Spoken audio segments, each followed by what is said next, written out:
Mabilis na kumilos si Tanggol. Nakatutok ang baril sa pinagmumula ng putok. Bumibilis ang tibok ng kanyang puso.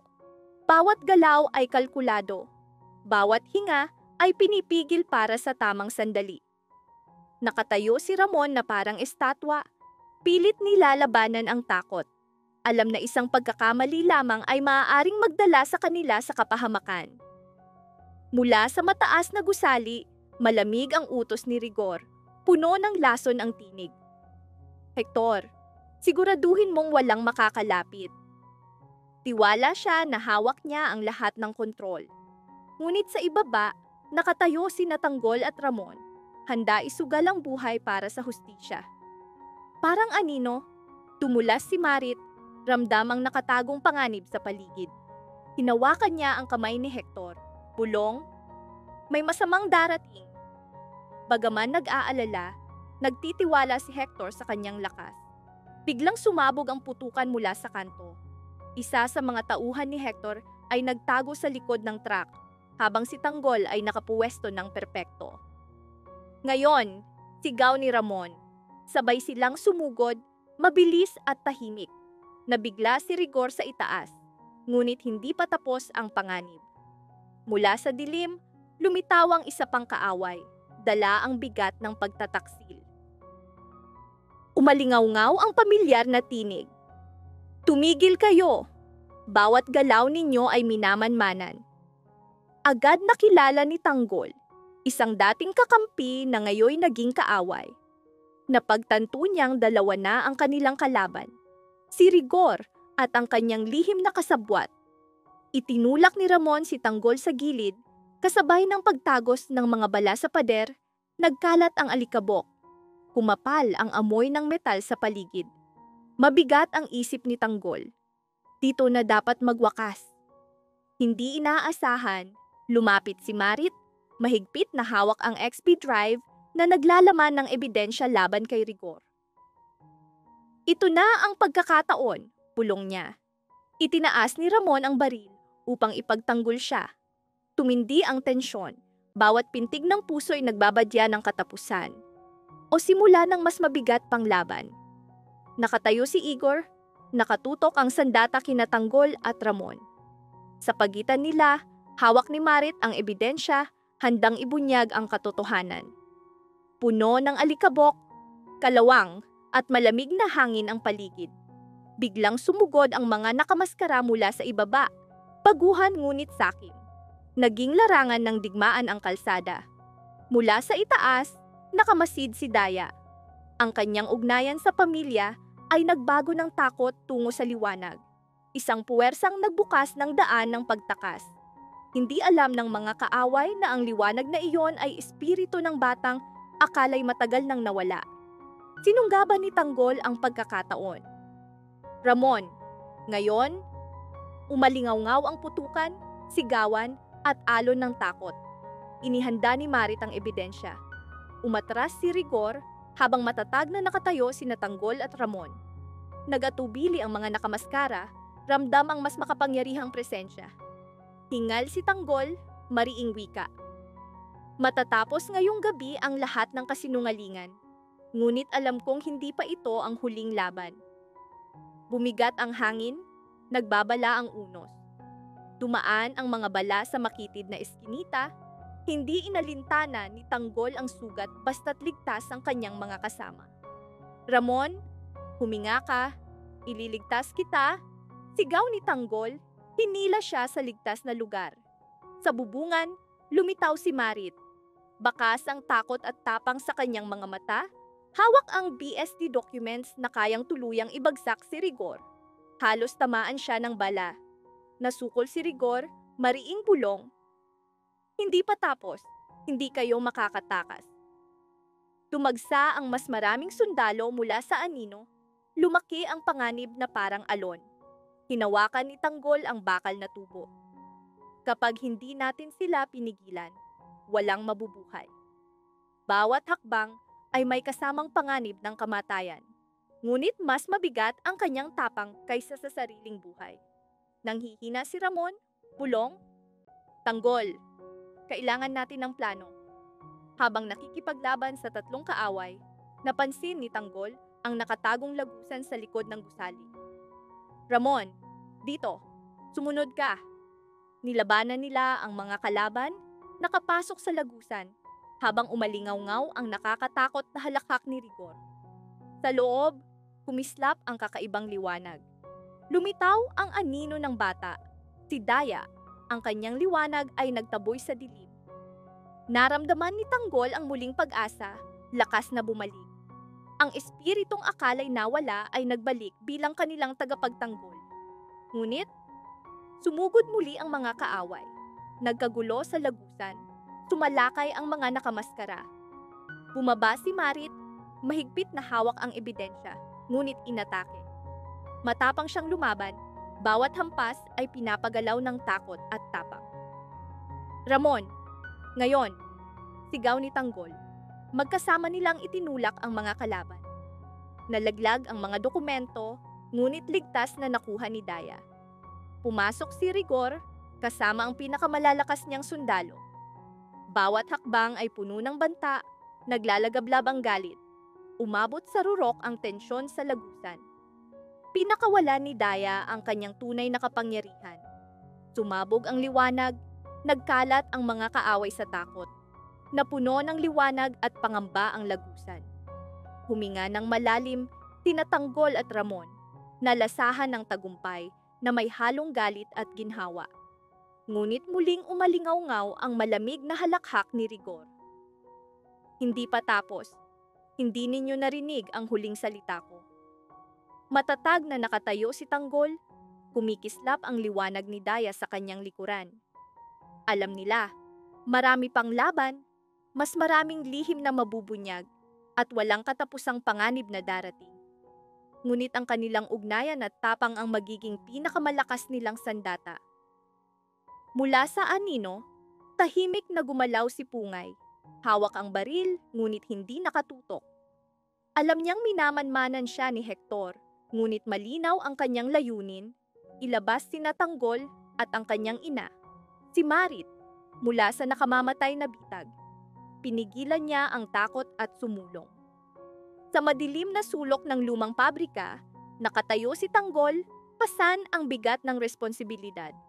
Bawat maling hakbang ay kamatayan. Mahinang bulong niya, "Nasaan ang aking ina? Kailangan ko siyang hanapin." Naglalagablab ang kanyang mga mata sa determinasyon, panata na protektahan ang pamilya.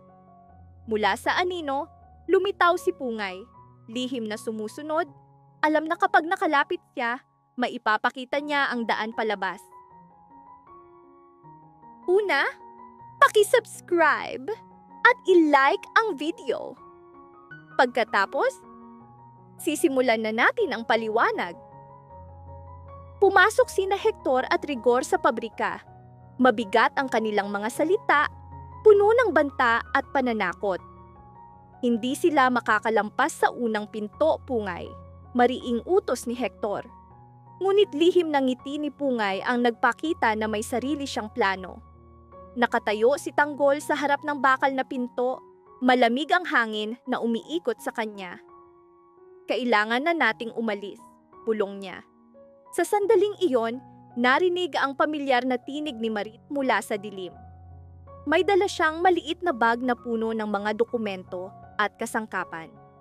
Gumaan ang loob ni Tanggol, ngunit dumoble ang panganib. Umalingaw-ngaw ang putukan mula sa itaas. Isa sa mga tauhan ni Hector ang bumagsak. Kumalat ang takot. Ngayon, sigaw ni Tanggol. Pinilit nilang buksan ang pinto, lihim na tumutulong si Pungay. Biglang lumitaw si Rigor mula sa madilim na silid. Hawak ang mabigat na bakal na tubo. Akala ninyo makakatakas kayo? Malamig ang kanyang tinig, puno ng poot. Sumugod si Pungay, hinarang ang hampas ni Rigor. Hindi mo sila mahahawakan. Sigaw niya, sabay balik ng suntok. Sumiklab ang mabangis na labanang pisikal. Bumagsak si Rigor at biglang lumitaw ang liwanag ni Daya, isang hindi inaasahang puwersa na nagprotekta sa pamilya ni Tanggol. Naghalo ang putukan, suntukan, at sigawan sa kaguluhan. Sinubukan ni Tanggol at Marit na tumakas habang nakikipaglaban si Pungay kay Rigor. Ngunit biglang naagaw ang bag ni Marit. Nakita ni Tanggol ang isang anino na tumatakbo dala ang mga dokumento, isa sa mga tauhan ni Hector. Umalingaw-ngaw ang malamig na tinig. Hindi ninyo kayang pigilan ang lahat. Lalong gumulo ang sitwasyon, ngunit matatag si Tanggol. Ano man ang mangyari, hindi kita iiwan. Mahigpit niyang hinawakan ang kamay ng ina. Sa gitna ng dilim, pagtataksil at kaguluhan, nanatiling buo ang kanilang tapang. Sa gabay ng liwanag ni Daya, nakalabas sina Tanggol, Marit at Pungay mula sa pabrika. Ngunit malayo pa ang kaligtasan. Ilang metro pa lamang, naramdaman na nila ang mas madilim na puwersa na nakapaligid, isang bagong nilalang na handang wasakin ang kanilang plano. Ang halakhak at banta ni Rigor ay kumapit sa bawat hakbang nila, parang anino. Bumigat ang dibdib ni Tanggol, bawat hingay laban sa kamatayan. Mahinang bulong niya kay Marit, "Pungay, bilisan mo." Dumaloy ang pawis sa kanyang noo, ngunit pinigilan ang takot. Ang kaligtasan ng pamilya ang tanging layunin. Bagaman takot, nanatiling kalmado si Pungay. "Sundan ninyo ako, poprotektahan ko kayo." Biglang kumislap ang sulo sa dilim. Mula sa likod ng abandonadong kotse, lumabas ang mga armadong kaaway. "Tumakbo!" sigaw ni Pungay, sabay div pasulong, itinumba ang mga kahon upang gawing panangga. Umalingaw-ngaw ang putukan, bawat balay yumanig sa kanilang mga puso. Tahimik na tumakbo sina Tanggol at Marit. Mga anino'y nagbabanta ng bagong panganib. Bumagsak ang malaking kahon, nadapa ang isa sa tauhan ni Hector. Sinamantala ni Pungay ang pagkakataon, itinulak sina Tanggol at Marit sa madilim na sulok. "Dito, bilis!" Utos niya, ginamit ang sariling katawan bilang panangga. Ngunit mula sa eskinita, lumitaw ang mas nakakatakot na kalaban. Bagong tauhan ni Rigor, hawak ang granada. Mabilis nag-isip si Tanggol. "Marit, ibigay mo sa akin ang bag." Alam niyang kapag nakarating sa ligtas ang mga dokumento, guguho ang plano ni Rigor at Hector. Ngunit biglang tumama ang liwanag ng buwan sa bakal na pinto at lumitaw ang anino ni Rigor. Malamig ang kanyang tinig. "Hindi kayo makakatakas." Bago pa makalapit ang mga kaaway, muling lumitaw si Daya. Nagliwanag ang kanyang katawan, nagkalat ang mga kalaban sa takot. "Tanggol, bilisan mo!" Sigaw niya, iniabot ang kamay. Tumakbo sila sa lumang daan, nakakita si Pungay ng abandonadong truck. "Dito, bilis!" Sumakay sila. Umupo si Marit habang binuksan ni Pungay ang nakatagong panel bilang panangga. Sa labas, biglang lumamig ang hangin. Wari may mga matang nakamasid. Bawat hingay puno ng tensyon, tumataas ang takot. Umalingaw-ngaw ang putukan, yumanig ang truck. Inayos ni Tanggol ang mga kahon bilang panangga. Mahigpit na hawak ang kamay ni Marit. Ngunit naramdaman nila ito. Isang presensya, mas madilim, mas misteryoso, papalapit. Mula sa likod ng mga kahon, lumitaw ang matagal nang nawawalang tauhan ni Hector, kumikislap ang sandata. "Hindi ninyo kami mapipigilan." Sigaw niya, sabay hagis ng granada. Yumanig ang truck, kumalat ang alikabok at apoy. Tumalon si Tanggol upang protektahan si Marit, habang hinarap ni Pungay ang kalaban ng harapan. Bawat galaw ay puno ng panganib at adrenaline. Sa isang iglap, nadapa ang tauhan ni Hector at sumabog ang liwanag ni Daya. Nagkalat ang mga kaaway, winasak ang kanilang plano. Kumalat ang kaguluhan, ngunit bago pa sila makaligtas, lumitaw ang mas nakakatakot na presensya. Ang tunay na utak ng lahat, hindi si Rigor, hindi si Hector, kundi isang hindi kilalang puwersa, matagal nang nakatago, handang wasakin ang pamilya ni Tanggol at ilugmok ang lungsod sa anarkiya. Natapos ang eksena sa sukdulang tensyon. Naghalo ang takot at pag-asa sa hangin. Umalingaw-ngaw ang tinig ni Rigor mula sa anino. "Hindi pa tapos. Alam ni na. Tanggol, Marit at Pungay. Sisimula pa lamang ang kanilang laban. Mas malalalim na misteryo at mas madidilim na panganib ang naghihintay sa kanila. Magkita tayo sa susunod na video. Mag-subscribe kayo lahat, i-like ang video, at manatiling nakaantabay.